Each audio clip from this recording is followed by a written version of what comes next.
Hey guys, this is Tony from Tony's Tips. Today I wanted to talk to you about running. This is my friend Randy. He has a lot more knowledge than I do. I'm not a very good runner in general.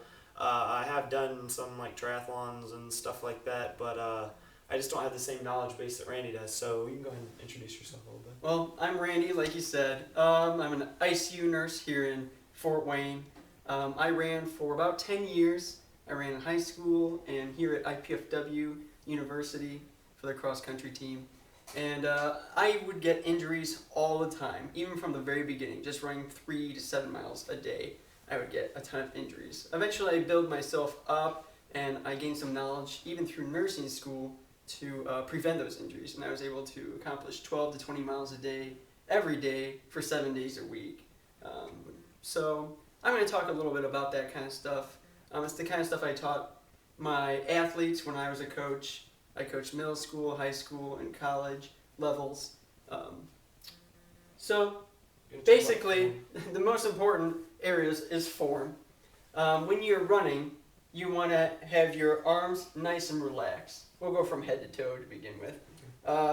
Yes, pumping your arms is important. You want to have your hands a little bit loose. You do not want to clench. You do not want to tighten any of these muscles.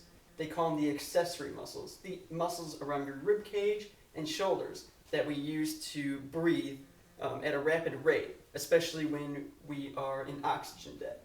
So you want to keep that nice and loose. And every couple minutes you can kind of check on yourself, hey, am I relaxed? Am I tensing up too much? If you do tense up a lot, try and relax. But if you do tense up, you will exhaust yourself rapidly. You also want to have good form of lower legs. For many years I ran like everyone runs.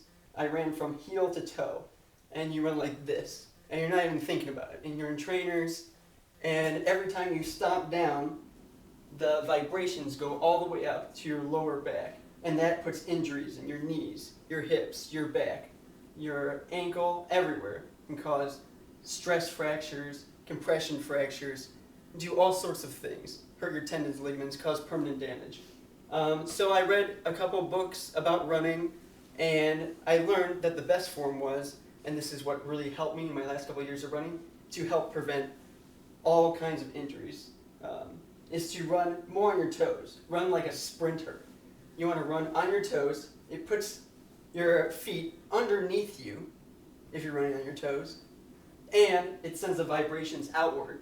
It dissipates them through the bends.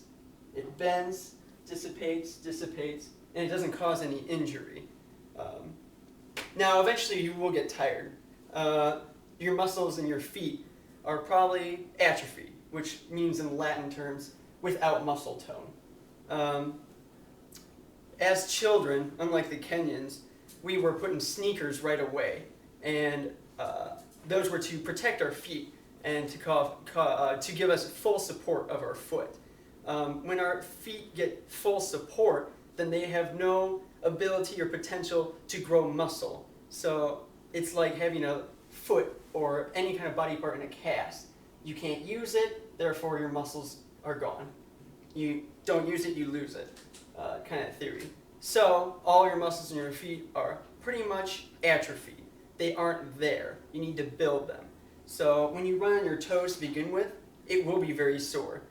So what I learned is I need to switch my footwear back and forth to help my muscles grow.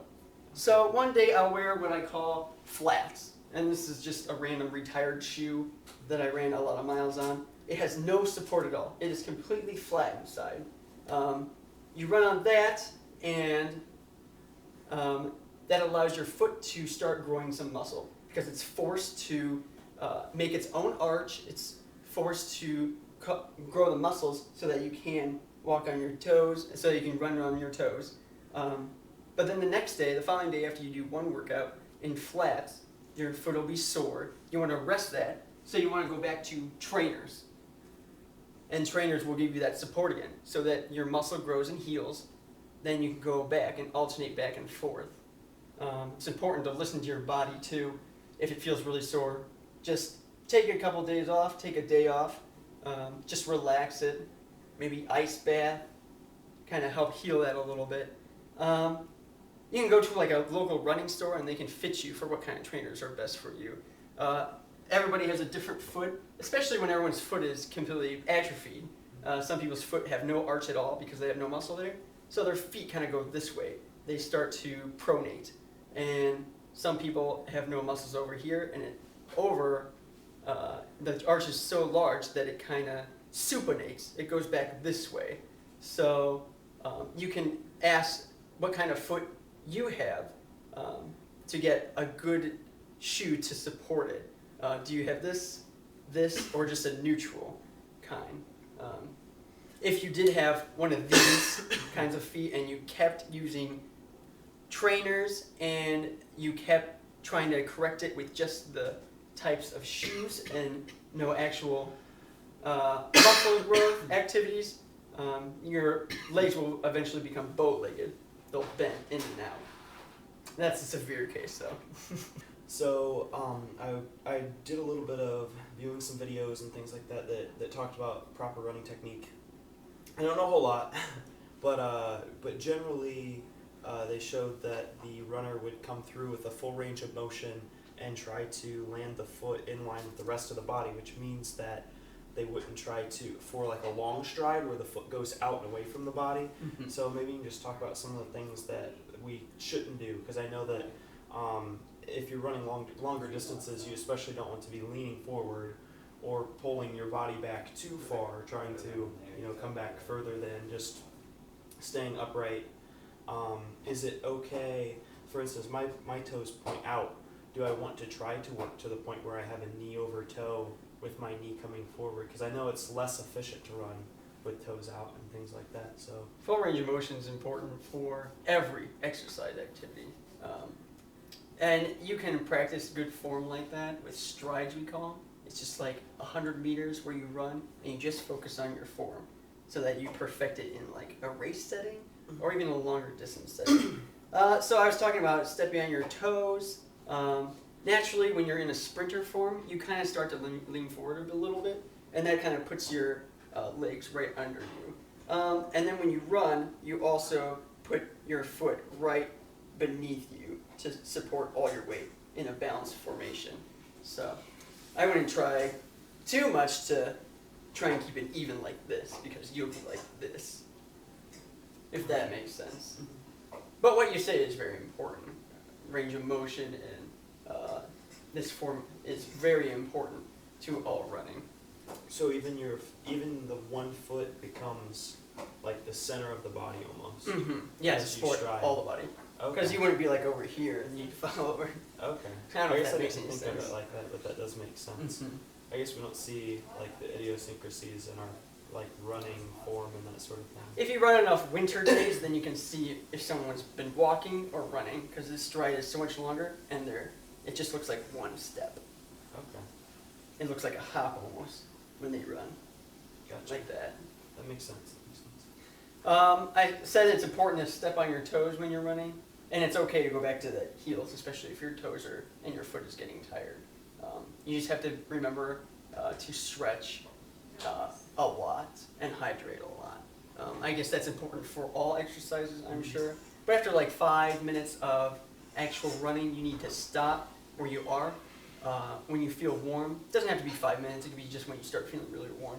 And then stop and stretch your legs very well so that you don't cause any injuries. Kind of get those ligaments, tendons pulled a little bit so they don't rip or tear.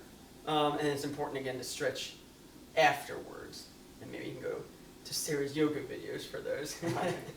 So if we were gonna go just from like, so try and give me a comprehensive list. So I'm thinking like from the head down, like what should everything look like?